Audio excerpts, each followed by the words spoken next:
This is a mine shaft that goes on forever, and this is a mountain with 12 ancient cities underneath. Today, we're going to explore some of the rarest things you can find in Minecraft. And the further the video goes, the more insane they're going to get. Let's start with this awesome structure. This village actually spawned on top of this woodland mansion. Sitting perfectly on the roof, it almost looks intentionally designed. And one of the villagers even built his house inside of it. Seems a little weird to build a house inside of another house. I guess he likes to fall asleep to the sound of 9 allays?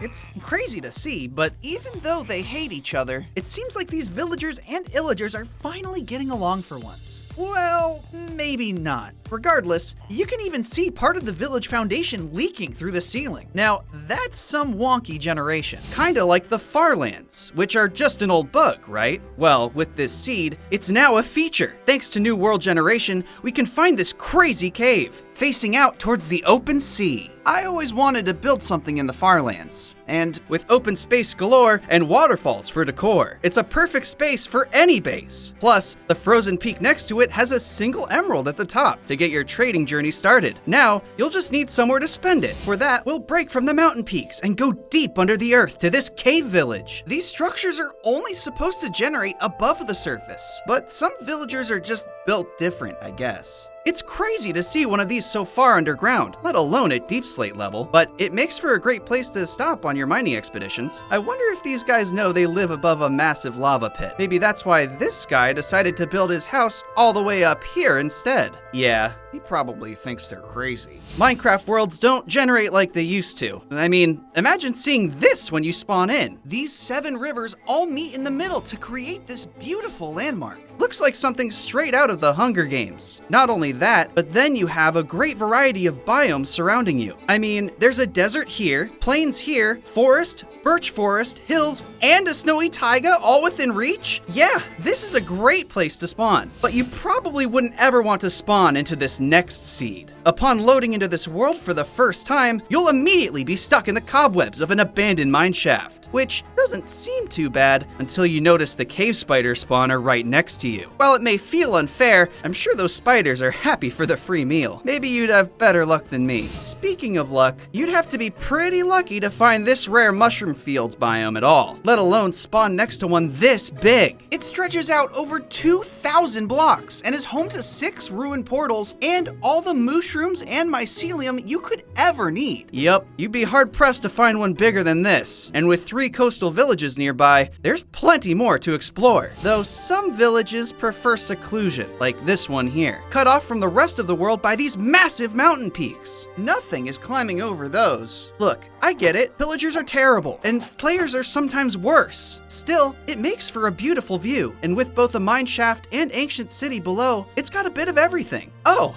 and did I mention the pink sheep? Maybe if you shear it enough, you'll be able to craft a Cuddle Team leader skin and drop into battle from the bus. This seed spawns you on an island that looks like something straight out of Fortnite. Its massive size could easily fit 100 players, and it features plenty of colorful biomes. With a village and woodland mansion ready to go, all you gotta do is add a few loot chests, invite some friends, and you'll be battling for that victory royale in no time. How about these thousands of tiny islands though? Well, there might not actually be 1,000, but this seed definitely feels that way. While these oceans are broken up by plenty of unique islands, it's even more interesting under the water. Ocean ruins, monuments, and shipwrecks are littered everywhere, with plenty of buried treasure chests to find. Great for a quick and strong start to your world. Though nothing can beat this speedrunner's dream. Spawning in a village, you can grab beds and raid the blacksmith for his 16 obsidian. From there, swim with the dolphin and repair the nearby ruined portal. Enter it and build a portal back into the overworld to teleport to a stronghold with the rare 12-eyed end portal. What's crazy is that due to the way ender eyes spawn into the game, this generation is a literal 1 in a billion chance. And after you jump through the portal, all that's left to do is kill the dragon with beds. Easy. Now, let's take it easy by admiring the Eye of Minecraft. Along with this beautiful generation, it features an exposed mine shaft for easy mining and a sideways nether portal. I don't think this is how you're supposed to build one of these things. Oh, and there's a flowering azalea tree, meaning there's an expansive lush cave waiting just below the surface. And if you venture deeper, you might stumble across the nearby ancient city filled with treasure, which you can then store on this pirate island. Upon spawning into this next seed, you'll find yourself close to an island village with a nearly finished ship docked at sea, perfect for raiding its loot or repairing it to use as a base. On top of that, this village spawns in with 2 forges, meaning you can get twice the amount of rare loot from it, making this the best place for a pirate. And this is the worst place for an igloo. For some reason, it looks like a lone villager decided that he wanted to build a little snow hut in the middle of this lava lake, in the middle of this sinkhole. And while it may seem counterintuitive, the snow does actually hold its own against the intense heat. The ice, not so much. I wonder what was going through his head. Not that these illagers have done much better, because they decided to build this skyscraper instead of the usual mansion. How is anyone supposed to get up there? This is definitely taller than a mansion has any right to be. The other weird thing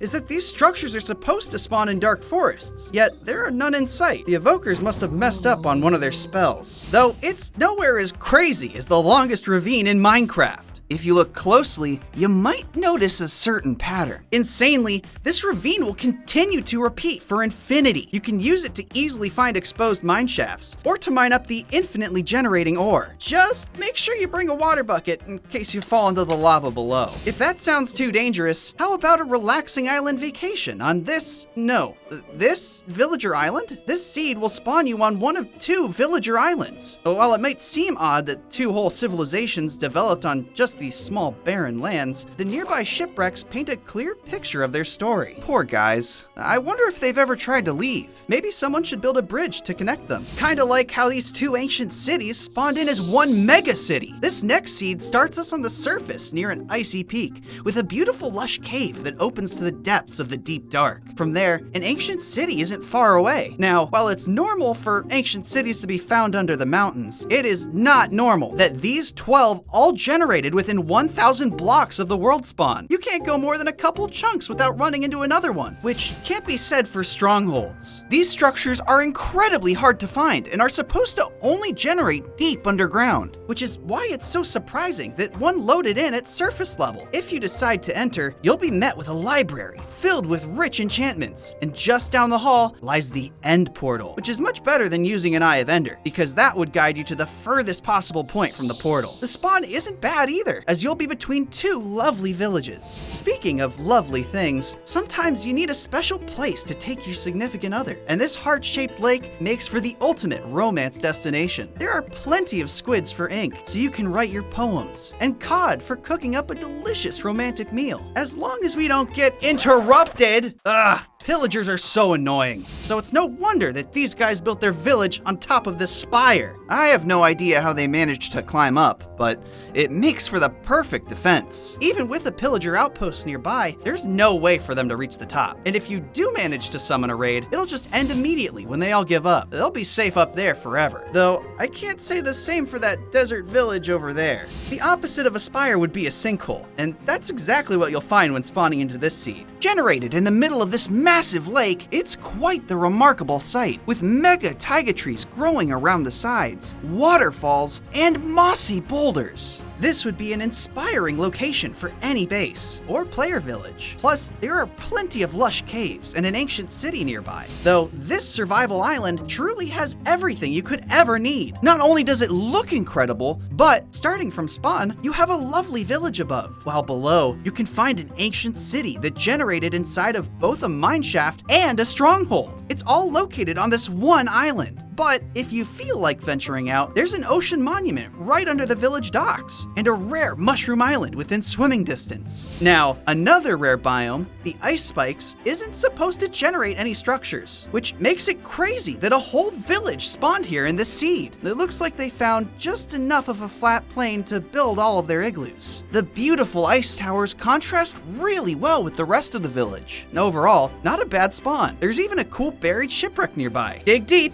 but dig deeper into this next seed, and you'll find the endless mine shaft. left. Not only is it glitched to infinitely repeat itself along the x-axis, but it also looks like multiple mine shafts are generating on top of each other. Just dig down from spawn to start hunting for infinite chest loot, or easily find exposed ore. Heck, I might have to make a base down here. You don't even have to worry about cave spiders, as their spawners don't seem to load much. Unlike all of these villages, this seed spawns in villages with crazy frequency, with plenty of chests and farms to loot. There's one here, here, and here. It's hard to even go more than 100 blocks without spotting another one. At this rate, I think they might outnumber the pillagers. Maybe it's their turn to pick a fight. In any case, this is the perfect seed if you feel at home with villagers. And with that, I hope you have a great day.